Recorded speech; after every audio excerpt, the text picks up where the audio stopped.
welcome to Education, Leadership, and Beyond, Surviving and Thriving.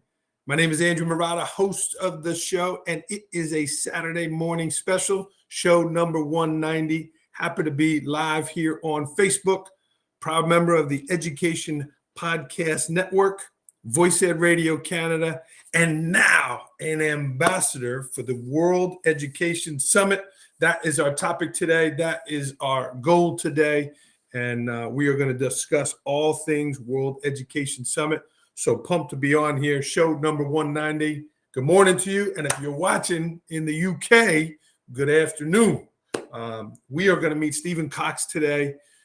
He is the CEO and the founder, Stephen, I hope I'm saying it right, Osiris Educational, which is a global educational company. And they started the World Education Summit. The one here in 2022 is coming up here in March, and I am excited to be part of it. I'm excited to help promote it, and I'm excited to kind of get it into our active principals, our active educators here in the States. So we are going to get rolling with that. Again, show number 190. Today's topic, again, the World Education Summit. But I want to talk a little bit about impact, right? As a school leader, in my community, with my students, my staff, I want to have an impact on their lives, right? I want to make their day-to-day experiences fantastic. But now, as I've been doing this a little bit longer, right?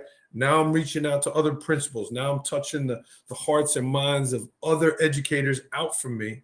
And now we have an opportunity globally, right? Stephen and his team have put together this massive World Education Summit. We can reach globally through the computer. It's an amazing opportunity. I'm just going to give a little preview here before we meet Stephen. I'm going to share my screen here. I haven't done this here on Education, Leadership, and Beyond, but let's give it a shot. And here we go.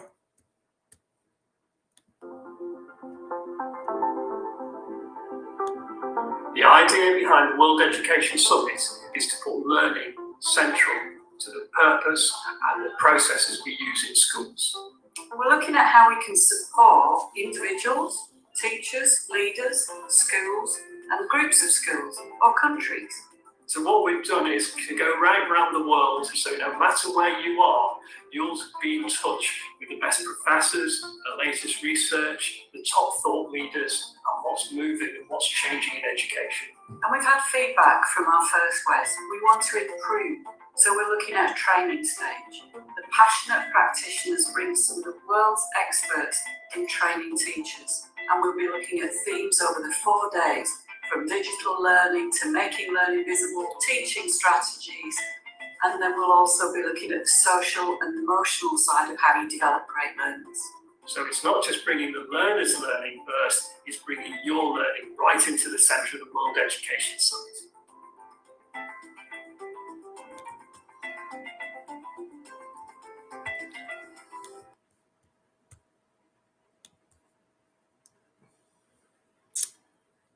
And I think, I've stopped sharing here. Let's bring the CEO in here. Let's bring Stephen Cox in. Stephen, welcome to Education, Leadership, and Beyond. Andrew, wonderful to meet you. And thank you for everyone who's viewing in at the moment or viewing in at a later date. It's great to be here. Great to meet you. My daughter made me promise. She said, Dad, when you get around people that have a different accent than you like to take on their accent. So she made me promise I was not going to take on a British accent. I get accused of exactly the same thing, Andrew. So if you notice me going into a slight American lull, you'll know what I'm doing. Well, Stephen, you can try the British accent. It'll be good fun. That's right. That'll be good fun, as you say. Excited to have you on. This is Stephen Cox. He is the founder and CEO of, Stephen, am I saying it right? Osiris Educational. Bang on. Yeah, absolutely. He's the Egyptian deity, the founder of civilization, according to the Egyptians anyway. So, well, and you're the founder of this. You are a major part of the World Education Summit. Stephen, tell me about this idea of this summit. And we watched that little preview, but tell us live what your hopes, what your goals are. Sure. So what we did, we were looking around. Obviously, COVID became a massive issue for schools, for teachers. I mean, how staff have got through it and leaders have got through it. I mean, if it's anything like in England, in the States, the dedication's just been amazing, and a massive thanks to everyone who's engaged. But at the same time, what we've noticed is a huge disruption to learning and the learners and what's happening in their lives. And it's not been an even disruption; it's actually exaggerated equity. And the other interesting thing is we've been noticing is some students who really benefited from the routines and structures of schools, they've really struggled, and where learning is and where it can take them to. So on the one hand, we've sort of been facing that, and what could we do about it? So we've been looking for a number of years and trying to run world education conferences, but the problem is you've got to bring people in from all over the world, and then you haven't got a representative audience. You're just picking off a few people each time. So what we thought was, well, here's a chance to make this a digital event and genuinely reach out to the world. So last time, I think we got about 87 countries involved, which was kind of pretty good going, and the diversity you can bring into conversations then becomes amazing. But what we didn't realize is no one had really done this before. There's things called World Education Summits or things like it, but they tend to be dominated by one country. So what we were trying to do was open up and say, look, number one, we're going to keep politicians off the stage. They have enough stages and they have their policy says. But what we wanted to do was let the educators and the real kind of researchers, the people who are leading the field, lead those conversations, because we're not learning necessarily off what's working in the world. We're learning off what people say is working in the world. And there's a real voice in there. And so the part of the World Education Summit was to bring that voice together and really explore what does world class look like? What can we each learn off each other? And it's amazing the diversity you can learn from. We kind of get trapped into these kind of views of what work learning is, what instruction is, and and then the policy bills around it, the day-to-day nature of schools. So this kind of cracks that open a little bit and opens some windows around the world, I think, and gives people a nice view into what's happening. And one of the areas there was cool schools that we brought into it. So we said, wouldn't it be wonderful if we could get some of the coolest schools around the world and bring those and get them to show off what they're doing? And once you see inside those, number one, you can see the similarities between schools and the structures and what we face day in, day out. And something like learning, and right at the center of that comes true. Teaching is teaching throughout the world. It has different emphases, and the building is the building. But then you can see what people do with this and how people respond to it, and that's where it gets really fascinating. Under the lid. So many speakers, such a grand thing. I like the stage idea and the different themes there. How did you go about from such a massive project to selecting the people that you wanted to be part of it? We're kind of lucky because we've been going about 27 years now. So I got a black book, if you like, of all the best names and kind of those sorts of contacts. And Anne Marie, who's my co-creator, we met up. John Hattie actually introduced us about 4 years ago, and we got on very well. And she seemed to know most of the people I didn't know, so it was kind of really quite good because we could pull on all those people and then ask them for recommendations. But as an organisation, we're strange. We're a for-profit organisation operating in education. It's kind of quite frowned on in some ways, but on the other ways, it's allowed us to pursue one element of learning, which is learning, and put learning at the center of what happens in schools for 27 years. So we haven't had to follow the foibles of policy and changes of that. We've just been able to explore deeply into that. So by doing that, we built really strong relationships with a lot of the leading professors around the world as well. And so therefore we've got really strong fidelity to where the research is heading and what it's saying and how it can be interpreted in some ways. So massive quality assurance goes on. We interview everyone who gets a keynote in the thing, and most of the people who do presentations, and make sure that that not that they're on message, but they've got a depth to what they're saying, and that it's got a transferability into other contexts. Absolutely. When it's over, Stephen, we're March 21st to the 24th. What is it if I join as a principal here in the United States? What is it that you hope that I walk away with? So number one, with inspiration, that you've got some really strong starting points. There's 10 key themes that run throughout the event. I'm not going to talk through them because it's not a good way of learning anyway. To do that, you can jump on the website and see those themes. But they cover the major 10 themes that are running through education systems throughout the world. And then what we've got is debates going on within those. We've got the leading thinkers in those areas, the latest research in the areas, the latest authors in each of those areas. So you've got a full, if you like, there's your professional development for a year. And what we do is then wrap it all up so it is there for a year for you, and it is through those themes, so you can access it all the year round. So you've got about 450 hours worth of CPD there to choose from, and you can let all your staff go onto it. You can do it yourself. You can disseminate it. As I say, that all the interviews, all the talks and everything are there. And what we do is we put hosts on every single session. So the speakers will speak for half an hour. The hosts will come and really grill them. They are super hosts. They know their stuff inside out. And what they're looking is, okay, what's the practical messages here? Because we've got to get it practical for people so they can implement and make those changes. So you're not just getting the fidelity and the research and the latest ideas, you're also getting the practice on how do we implement this. Yeah, and here's the website underneath. It's worldedsummit.com. You could register there. There's an early bird special. Is that correct, Stephen? Yeah, sure. That runs out end of January 31st January. Yeah. So that runs out then, and then prices go up by about 20% after that. So yeah, get your tickets early. We like it when people buy tickets early. But it's a great site. You have all the speakers' names. It's really well put together. The color schemes. And that's worldedsummit.com. And this is a newer venture here, Stephen. This is your second one, but you've been with Osiris. You founded Osiris in 1996. You mentioned you've been at it a little bit. Tell me about that journey and how you started that. Sure. So we were looking around and frustrated. I think some teachers go into education because they can replicate the good stuff that happened to them in education. For me, I found education a rather dull experience, and I felt there was a lot of people left having not achieved an awful lot for 13, 14 years of work in education. I'll tell you a little story. My friend left. We get 4 final grade examinations. So my friend went to get his 4 final grade education. This is his summation at the age of 18. And the grades he got were F, O, F, F.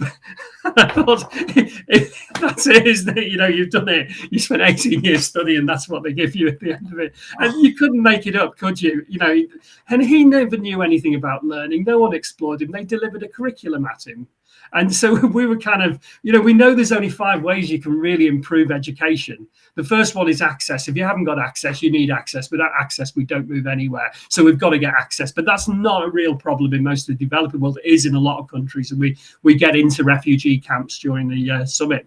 The second area is behavior. And behavior, we like to see behavior. It's seeable, we can observe it. However, we don't really understand it fully because it's so complex. But when they do the research on it, improving behavior rarely leads to improvement in grades unless it's so broken down it's problematic. But often it's the behavior that's problematic for us, not the learning element. And so it doesn't lead to an improvement in learning. The third area we can go for is curriculum. The governments love to go for curriculum and change the curriculum. Unfortunately, we can't find an example anywhere in the world where a curriculum change led to an improvement in learning, which is quite frightening, really, isn't it? It's very distracting. And for 3 years, everyone runs around, rearrange the deck chairs and stuff like this, but we don't see much improvement. So the fourth area you can go for is teaching and improving the quality of teaching. There's been a lot of efforts into this. And we know it. There's a science behind it. We've got programs that do that, and lots of other people have. And the effect size of that's about a 0.4, or, this is the growth. It's about, you're growing kids by 18 months in a 12-month period if you get that right. However, if you go to learning, which is the fifth way, the improvement's around about 0.6 upwards. You can get anything up to a 4-year improvement per year for children. So that word impact becomes absolutely crucial that you were mentioning there. What is the impact on the learners? And so a lot of the focus we do within the event itself and in our work at Osiris is we spend about 95% of our time talking about teaching or behavior or curriculum, and about 5% talking about learning. So we're saying, come on, let's pull this one round and let's have a look at this learning thing.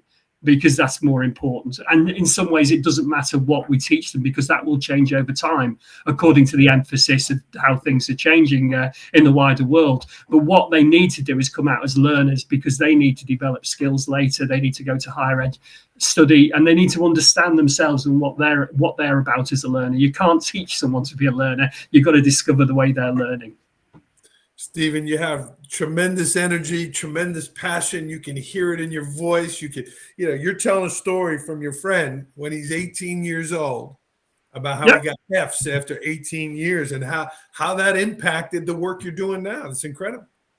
Well, that was it. I think in some ways, if you have that, I've got to change this, you're in there with a mission. And if you've got a mission, you can keep pursuing it. So 27 years later, we still pursue it. What's been a pleasure is to meet all the people on the way who share elements in that journey. And this is where the World Education Summit allows us to bring them onto the stage. And next year's one, we're hoping to bring back people who, are past, and unfortunately, they're the giants that we built this education system on, and really understand what they were saying and how that's still relevant today and how that can move forward.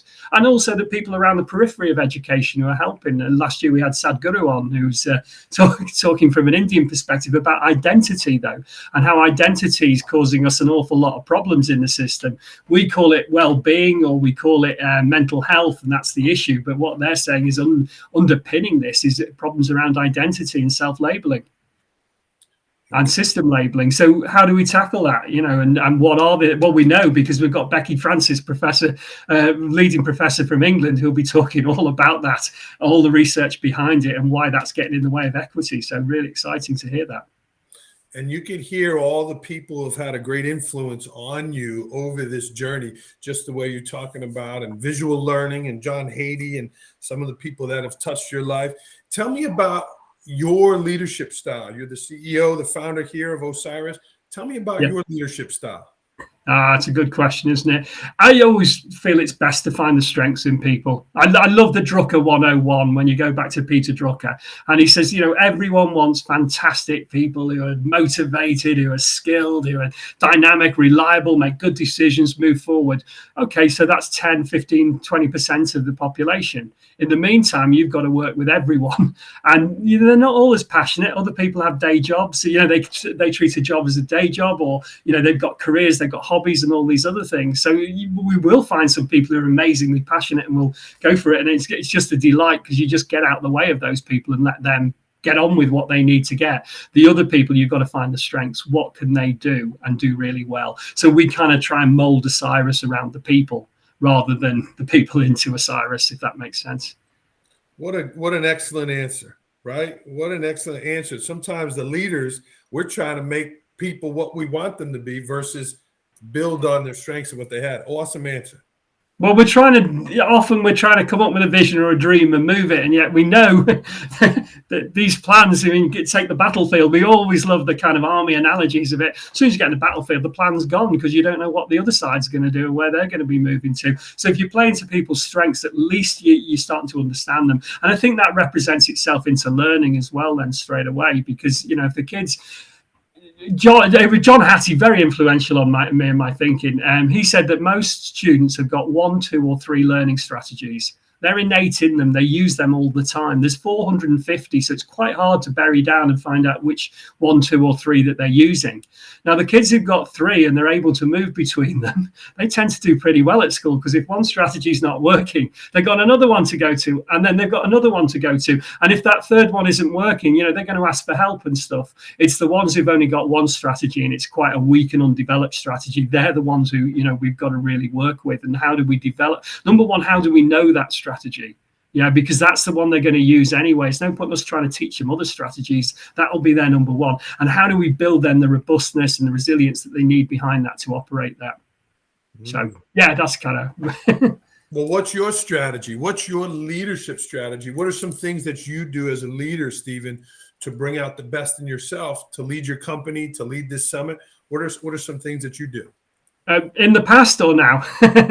And now it changes over time, doesn't it? It becomes quite a dynamic in leadership, in terms of what I would have done 20 years ago was I would have led from the front. I'd have been the man with the energy, and you can hear there's still a passion in the voice. Absolutely. But I'd go charging around the country and bring people with me. You could do that one, and that was really exciting. But what I learned over time was, look, we're going to have to find the best people. The people who really want to drive this and who've got a passion for education, who can understand the challenges that teachers face, can articulate in a way that teachers are going to understand and school leaders can be able to relate to. So a lot of it's finding the right people and just being quite ruthless on that until you've got those right people. If you have to keep advertising posts until you get the right people, then that's really important. And then, as I say, secondly, it's just digging inside them. What is it that makes them tick? What are their strengths? Do they know themselves? It's something my wife always said to me: does that person know themselves or not?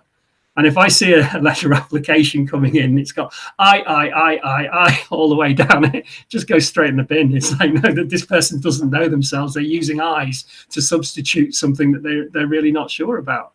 So it's much, and so that's the fundamentals of it. Find what their strengths are, and then set them off in that direction and let them fulfill their dreams if you can. You mentioned having the right people. You have an amazing lineup of speakers for this World Education Summit. Again, it's March 21st to the 24th. The website is below here, worldedsummit.com. Peter DeWitt, Axel Jackson, Liz Robinson, Ken Shelton, Tony Wagner, to name just a couple. But one of my favorites, he's my mentor. He's a great leader. He's an inspiration, as the word you use for me, is Todd Whitaker. Tell me some of the things you're excited about having Todd Whitaker as part of the Education Summit here. For me, what Todd does is he reaches out into people. He understands people and where they're fundamentally coming from, and then relates that back through to leadership. So you feel like there's a humanity in what the processes you're using. There's a fallibility in you, first of all. It's not a science of leadership. It's a movement around leadership, and it's that flexibility that you can bring to it. And that's what I think, a vision of great leaders. But also, I think Todd's a wonderful communicator as well of those. He can tell a story that stays in your mind, which is so important that it's okay to hear the research, but how does this relate to me in my everyday life? And that's one of the great things that Todd brings as well. Yeah, amazing lineup of speakers. Really excited about it.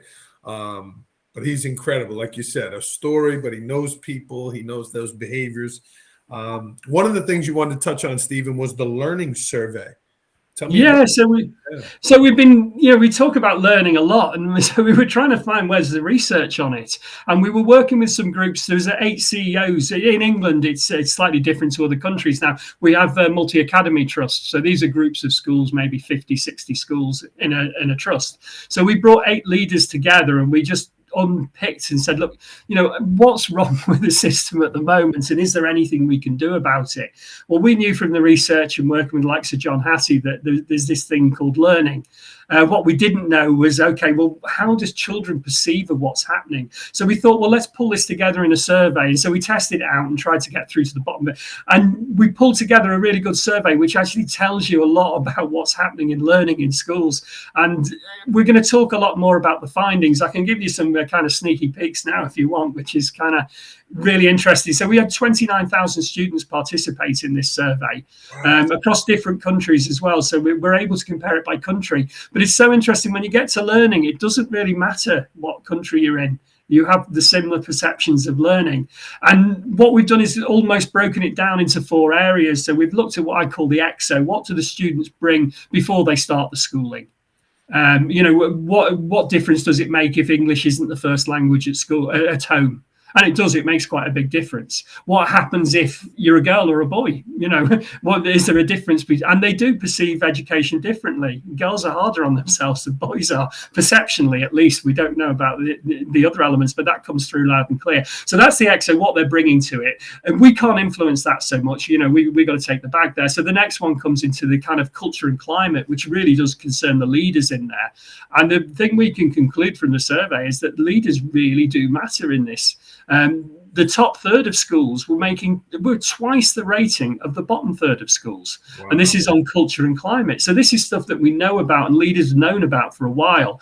And what we were seeing was a difference when you look down to it. Some have got it in the policy statements, but some have got it in the actions and in the enactment. And that's the difference. How do we move that from a policy statement on learning to an enactment of learning? And that's and the kids can tell when it happens. It makes a massive difference to their lives. So that was a good one. The third one we started looking at was looking into what I call the micro, what happens to an individual learner caught up in these processes. So things like their expectations. And we know the pupils' expectation themselves is one of the biggest determinants in terms of their future success, whether they aim high, whether they're willing to stick at stuff, those sorts of areas. Now, this is what I would call kind of the development of the learner. We're good at developing learning in schools as a whole. That's the subject knowledge and the uplift, and we test it through exams. But how do we develop the learner and those bits in them? And unfortunately, this is the bit we're not very good at in schools. Over the elementary school, there's a slight increase. And once they get to high school, it just flatlines. It looks like the concentration just goes on to exams. So what we've built as a learner by the time we get to secondary is pretty much what they leave as a learner. So we're not really getting into that work. Now, there was one fascinating area, which I'll call the learning incidents, which is kind of what happens when that spark of learning happens. And this is really kind of, you've got to get right into the micro bit. What causes learning? What's that dissonance in the brain that makes my brain want to close that bit I don't know? And one of these is errors and mistakes. And it was the area we looked at. It gave the wildest results, and we couldn't we're scratching our heads for a bit. And suddenly we realized, this is absolutely key, because if you don't make an error or mistake, you probably already knew it. And it's already built in your schemata inside your mind. So, you knew that bit. But if you make an error or a mistake, this is the bit where we kind of realize, I probably didn't know that bit. Now, what's my response there? Well, for half the kids, they feel like they're humiliated either by their peers or by their teachers. So they avoid it. And they try and avoid making mistakes using silence, using learnt strategies, distractions, all sorts of things that we see manifest themselves in behavior. For half the kids, though, they treat it as an opportunity to learn, and they want more feedback in that process. Well, half the kids succeed in our education systems roughly, and half fail. And I think we could probably guessing. And I think, Carol, this is where Carol Dweck's work on the growth mindset probably came up. It's not a generic, let's make this a chant. It's a, when I reach my moment of maximum adversity, which is this when I made a mistake or error, can I then switch over to a growth mindset and say, look, what's the feedback I need to get? What's my learning point in it? And it's quite fascinating when you get into that. But that's half the kids are viewing it as mistake or error, not as a first attempt in learning, but as a shut up, just go silent and don't engage. So quite fascinating results.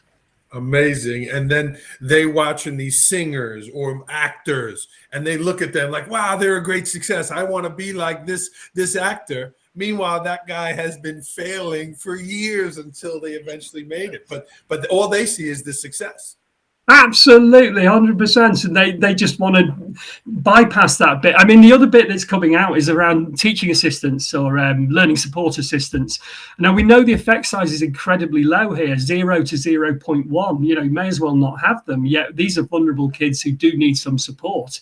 And trying to understand, well, why are they not having any impact? And I think the reason they're not having any impact is they work with the kids on programs and on content and developing the learning, but they don't develop them as learners because they haven't, people don't understand learning strategies that are innate in people's minds and how to get them out there and how to hone those and polish those. And, it may be that we're actually pushing at some of the wrong buttons in the whole education system.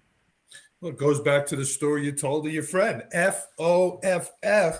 They left him as a failure versus someone who needed more feedback and needed more experience. He left as a failure.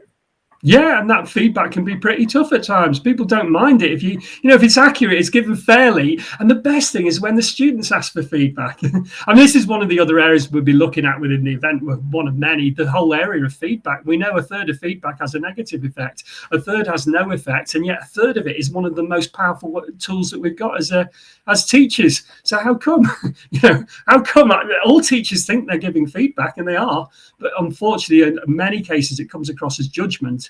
And it comes across judgment as a power relationship because the teacher doesn't want feedback back off the learner. So therefore, the trust bond gets broken at that particular point, and they just feel like it's criticism, and therefore they don't act on it. The most important thing we know about feedback is, does the learner want to act on it, and do they actually act on it? And that's getting right into that learning element again. Having the teachers do a survey from the kids, right? How are you absorbing this, right? How many teachers have never given a survey? It's shocking. It really is. Well, England's particularly bad. We know it's 1 in 10 that's all that's taking feedback off their students. Wow. You know, and I wouldn't imagine it's that much more in the States. Well, I know the data it's not much more in the States, I'm afraid. Good at giving praise, not so good at taking feedback. And it's tough, isn't it? You know, because if I'm a teacher in a class, these classes are tough. There's a lot of pressures on me and stuff like that. When have I got time to do that? But I mean, I was fortunate in my career. I went to teach in Egypt, and suddenly you completely lose your cultural base. So therefore, it's much harder to connect with the students. So that's what I used to do, is just get them to give me feedback. They would write a report on themselves because I wanted to know what they thought they were doing, to get honestly. And then they'd write a report on me as to what I needed to do to improve. And we'd sit down and we'd have a 10-minute conversation with each of them, 5 minutes on them and 5 minutes on me about how I needed to improve. And it took about 18 months, but it was easy to hone. You know, you hone your practice so fast if you do those sorts of processes. Yeah. They must have loved you. They were good. Yeah, we were well, they liked it because we were I taught business and management, business and organisation at International Baccalaureate, and we had twice as many kids on the course as any other course, and we were scoring a grade higher average than the average for the whole school. So yeah, it works, because it is just that trust relationship and building that one. Relational trust, fundamental. Open to learning, fundamental to learning. Stephen, you got great energy. You mentioned some really powerful people, education leaders. John Haiti, Bill Rogers has amazing videos on your site. Your wife is a mentor for you. You mentioned her and about, do they know themselves? I'm married 20 years here. My wife's birthday is tomorrow. They're letting me be nice and quiet in the house here. But tell me, how's your wife been a mentor for you in this field of education? So she co-founded the company. Unfortunately, due to illness, she dropped out about 5 years ago. But what she did was said, look, if we're going to do something, we've got to set the quality bar so high. Wow. If it's not up here, you know, the government's giving away lots of free stuff. There's free stuff all over the place. And if we want to be able to charge for it, we're going to have to make sure it's the absolute highest quality. So what does that mean? That means it's got to be making an impact in the classroom, or it's no good. So ruthlessly, we went through every presenter there was in UK at the time. We were over 3,000, interviewed them, put them on stages, saw what they were saying, saw what the feedback was. I must have observed about 2,000 and given feedback to them to work out, well, what's the difference between a good trainer or a good presenter or consultant, and what processes also are they using, what active ingredients have they got, because we're dealing with adults here, teachers under a lot of pressure.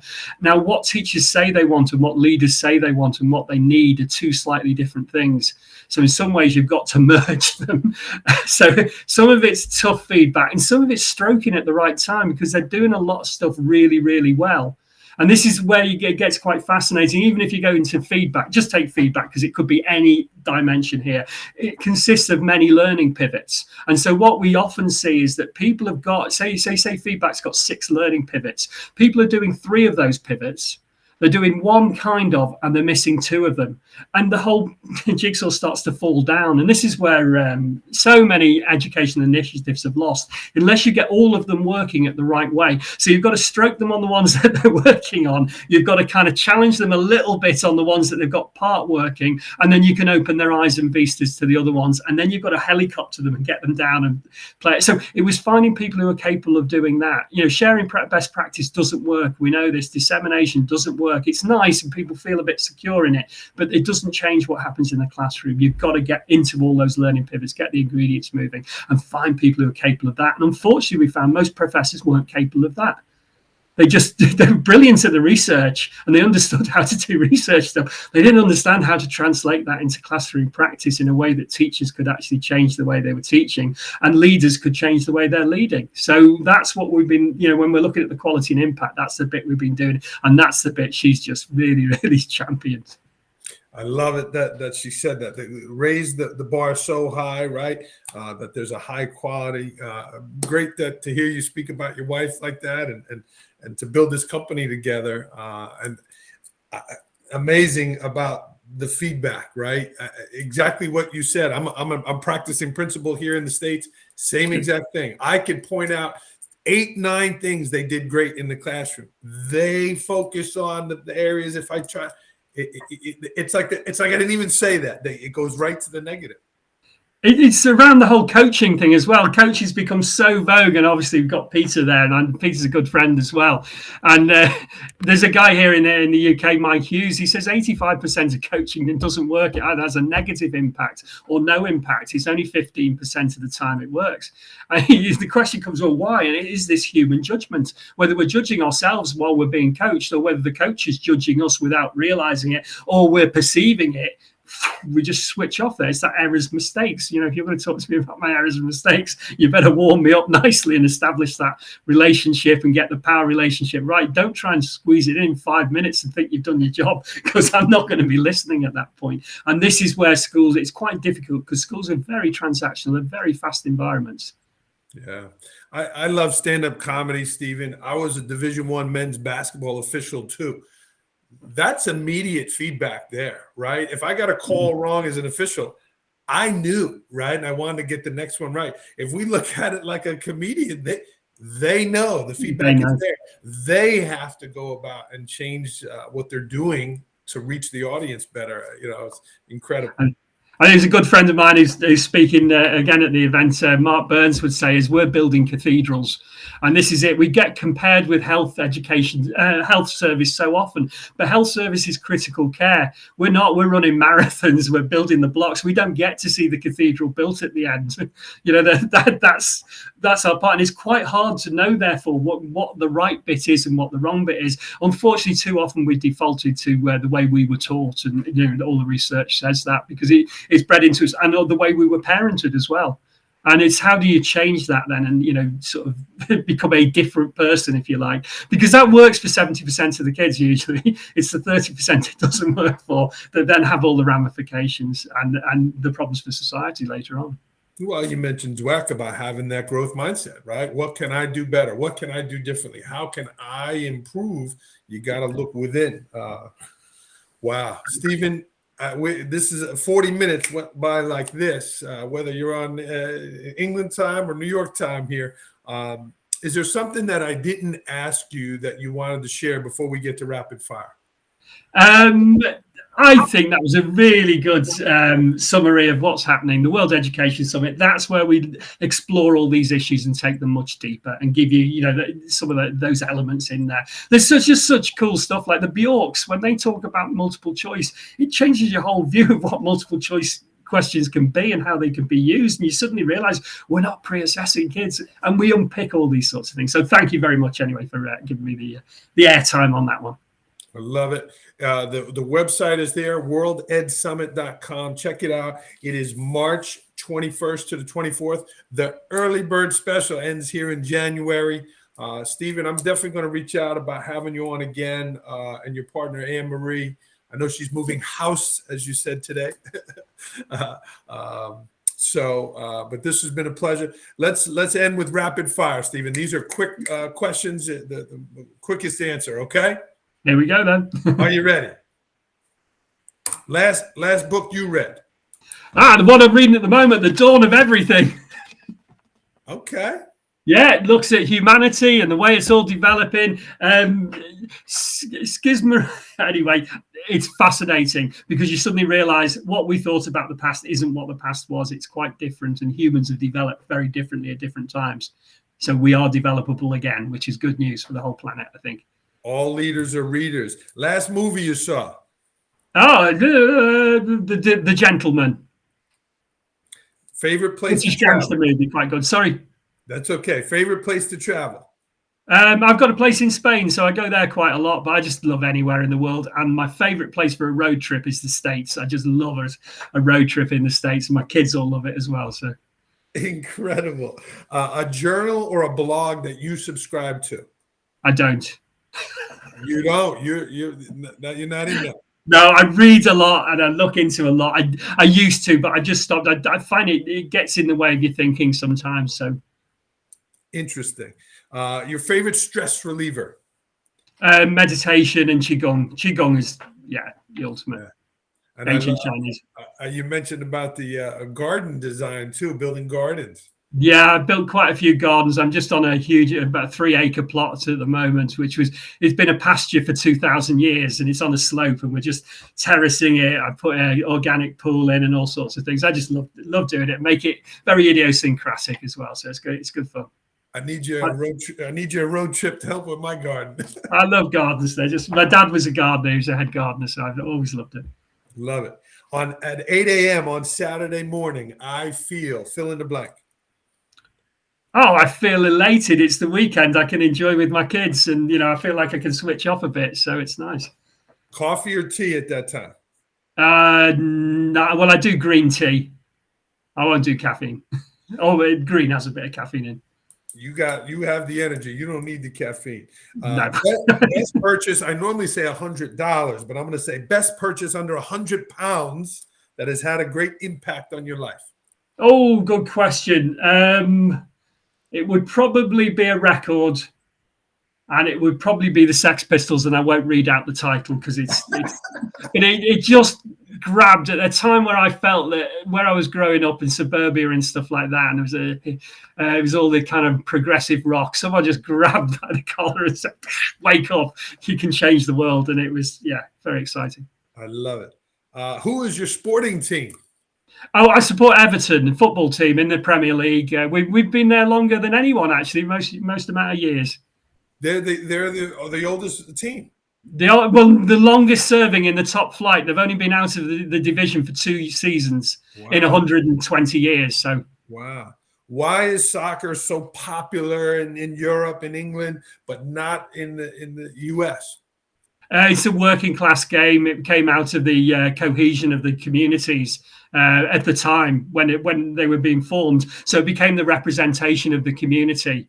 Whereas in the States, they're trying to put it in later, so it doesn't necessarily fit with the identity in the same way. It's a working class game in England. That's where it came from. People wanted a fight, and this was a way of... Well, the early rules of soccer were somewhat different to the ones now. You just had to get the ball from one end to the other. It didn't matter how you did it and what got in the way, and it could be a whole village against a whole village. When American football comes to England, what do you think? I think, wow, I love American football when you watch the highlights. When you've got to watch the event, it's a lot of watching, but not a lot of action. Someone said it's only 15 minutes in the hour that they're actually active. And it's a 4-hour watch. It's kind of... Blow the whistle. Okay. Yeah, you're right. That's a lot. But I mean, those 15 minutes are fantastic. Have you watched Ted Lasso? Did you see that? I don't know Ted Lasso, I'm afraid. No, he's not obviously made it over here. Apple TV. He's an American football coach that goes over there to coach a European soccer team. Right, so I've got to watch Ted Lasso. Fantastic. Sounds really good. Favorite New York or American kind of saying? New York or American saying? Oh, no, I can't say it. Well, I'll give you a New York saying. You can teach me and I'll teach you. Forget about it. Forget about it. Oh, New Jersey. Yeah. Oh, I was on a training session with a guy from New Jersey, and he said, self-esteem, forget about it. There's nothing happening. He was talking about the research, and he was actually right, but it was kind of quite a way. That's a scientific term in New Jersey. Forget about it. Forget about it. There you go. Thank you. What's your go-to exercise routine? It's a Qigong one called Heaven and Earth. It just moves all the energy in your body. You got great energy. Stephen, we have the website here. Is that the best spot to get in touch with you? If someone wants to learn more about it, would you say, is that the best place to go to? Oh, we start there. Yeah. And I'm just Stephen with a PH in there, as you can see. So just put Stephen at Osiris Educational if you want to chat with me. If you want to chat with the guys, they're really great. They'll look after you. I see that the live chat box pops up on the website as well. There's a lot there. So yeah, and if people want to get involved with the World Education Summit, I think all the speaking slots have gone for this year. But there's all sorts of the cool schools. There's training stage. There's the research bites. There's the living books. All these can still do because they're on demand parts of it. So just get in touch. Let us know. And if you want lots of people to come, we've got the whole of Wales coming. All the schools, all teachers in Wales come to the World Education Summit this year, so that's great. We've got a big one in the Balkans where I think we'll have about 20,000 teachers from the Balkans at it. So, yeah, just get in touch. We can do tickets and all sorts of arrangements just to get it right for whatever your organisation is. Incredible. Stephen, you dropped so much knowledge. I've never taken so many notes in a show here. You want to leave us with a quote? You have a saying that you live by or you love? Yeah, the more you do of what you do, the more you get of what you've got. Ooh, and beautiful. You've got to keep moving on, keep reinventing, pivots. I think that word's come out, hasn't it? Pivot and pivot again. And that's what we've got to do in education till we get it right. Well, this event is going to cause a pivot in the globe, in the world. And kudos to you for kicking this off and taking on such a massive thing, as you would say, but it's going to be incredible. Yeah, it should be a really good one this time. Last time was just awesome. We were trying to make it so it's because we know it's a broadcast one. So the broadcast levels that we put into it are really, really high. It doesn't feel like a virtual conference because it isn't. It is a digital event. So that's cool. Beautiful. Thank you so much for your time, Andrew. Yeah, this was Stephen Cox here with a PH, as he said, on education, leadership, and beyond. Check out the World Education Summit. We're going to sign off here on show number 190. Stephen, it was a blast. Thank you.